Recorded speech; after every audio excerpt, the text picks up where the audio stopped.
Hello दोस्तों, welcome to टेक्सीएस। आज की वीडियो में हम देखेंगे ओएसआई लेयर। ओएसआई लेयर हमारी कोई भी कम्पिटिटिव एग्जामिनेशन या कॉलेज की एग्जामिनेशंस के लिए बहुत ही इंपॉर्टेंट है। तो चलिए हम देख लेते हैं ओएसआई लेयर और क्या होता है और इसमें कितने लेयर्स होते हैं और सारे लेयर्स की क्या क्या फंक्शनैलिटी है। वन बाय वन हम चेक कर लेते हैं।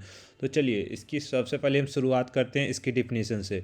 तो ओ एस आई लेयर क्या डिफिनेशन आता है। O S I stands for open system interconnections. O S I has been developed by standard organization I S O, international standard organization, in the 1984। मतलब ओ S आई का सबसे पहले important है full form क्या होता है। ये डायरेक्टली कोई भी एम सी क्यू में पूछ लिया जाता है, कोई भी कम्पिटेटिव एग्जामिनेशन में, तो इसको याद रखिएगा। इसका फुल फॉर्म होता है ओपन सिस्टम इंटरकनेक्शंस। इसको किसने बनाया था? आईएसओ। आईएसओ का भी फुल फॉर्म याद रखिए, international standard organization. OSI layer कब आया था? तो ओएसआई लेयर 1984 में आया था। चलिए नेक्स्ट पॉइंट देखते हैं। ओएसआई लेयर है 7 layer architecture where each layer has its own specific functions. तो ओएसआई लेयर्स में कितने लेयर्स होते हैं? तो 7 लेयर्स। आगे हम देखेंगे इसमें कौन कौन सी लेयर्स होती है, इसकी क्या क्या नेम होती है।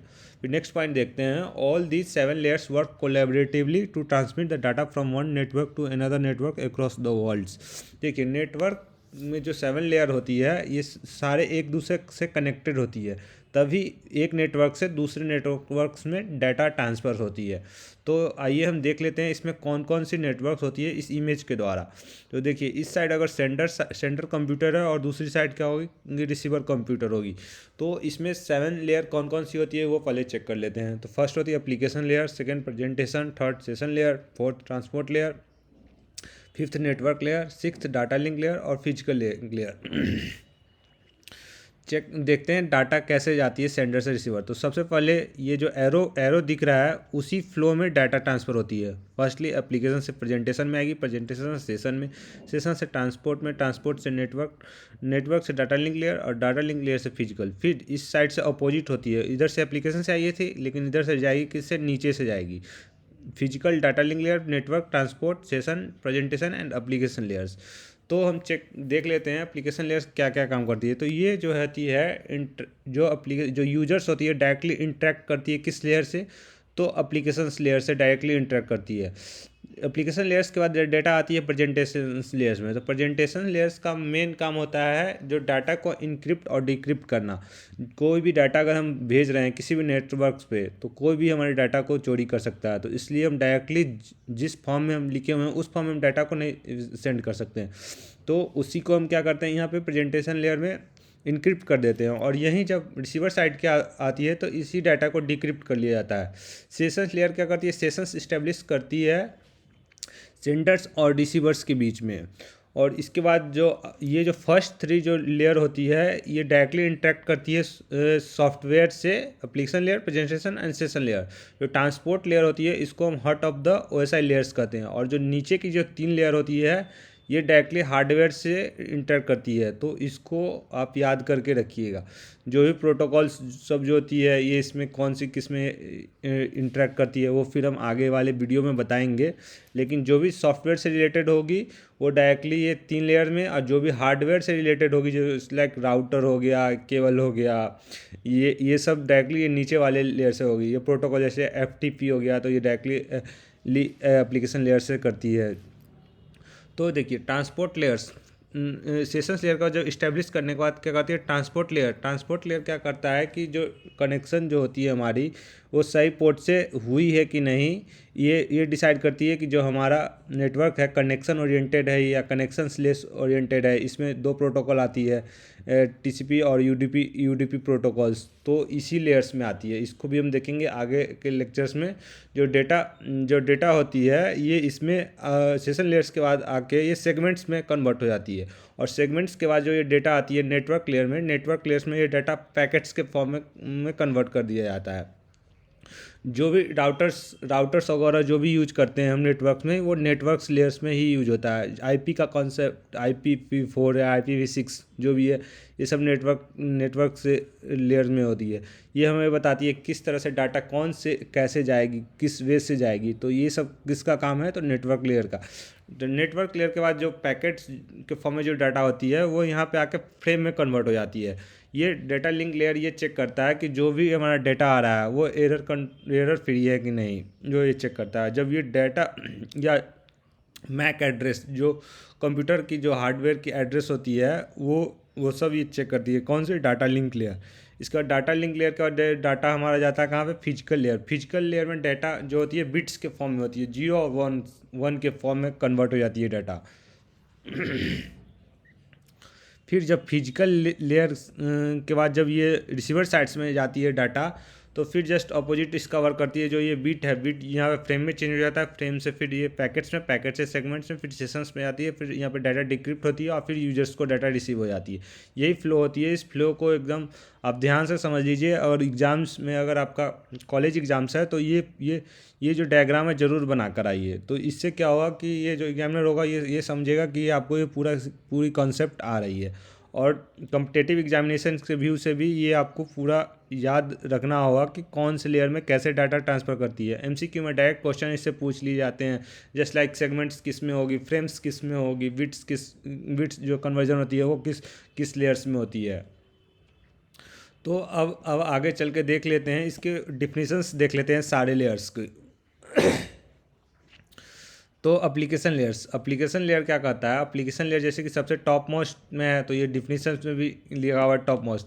तो top most layers interact directly with the end users और software applications. It provides network service directly to the end users including the file transfer, email और रिमोट लॉगिन्स। ये जो सबसे पहली जो लेयर होती है वो डायरेक्टली यूजर से इंटरेक्ट करती है। ये हम पहले भी बता चुके हैं। जो ऊपर की जो 3 लेयर होती है डायरेक्टली सॉफ्टवेयर से रिलेटेड होती है। नेक्स्ट लेयर क्या है? प्रेजेंटेशन लेयर्स, जिसमें मैंने बताया था जिस समय इमेज में मैं बता रहा था, तो इंक्रिप्शन डिक्रिप्शंस का काम किस में होती है? तो प्रेजेंटेशन लेयर्स में। जो मैंने यहाँ अंडरलाइन भी कर दिया है, ये 2-3 जो वर्ड्स है इसको आप पूरा ध्यान में रखिएगा। इसमें देखिए इंड यूजर्स वाली, और इसमें data translation, encryption and decryption and compression जो होती है किसमें होती है? प्रेजेंटेशन लेयर से। It ensures the data sent by the application layer of one system is readable by the application layer of another system. जो कि जो डाटा ट्रांसफ़र होती है एक सिस्टम के द्वारा जो सेंड की जाती है वो रीडेबल हो जाए दूसरे सिस्टम्स में, नेटवर्क में। सेशंस लेयर देखते हैं। Establish maintain terminate communication sessions between the applications. It manage dialogue control allowing data exchange between process on different session. ये क्या करती है? सेशंस को मेंटेन करके रखती है दो नेटवर्क्स में। अगर सेशंस मेंटेन नहीं होगा तो ये डाटा कम्युनिकेशन ही नहीं होगा हमारे नेटवर्क्स में। नेक्स्ट लेयर्स देखते हैं।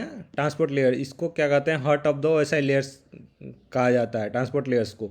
Manage to end communications and ensures the reliable orderly delivery of data. It includes error detection, flow control, retransmissions और lost corrupted data. In this layer data is converted into segment.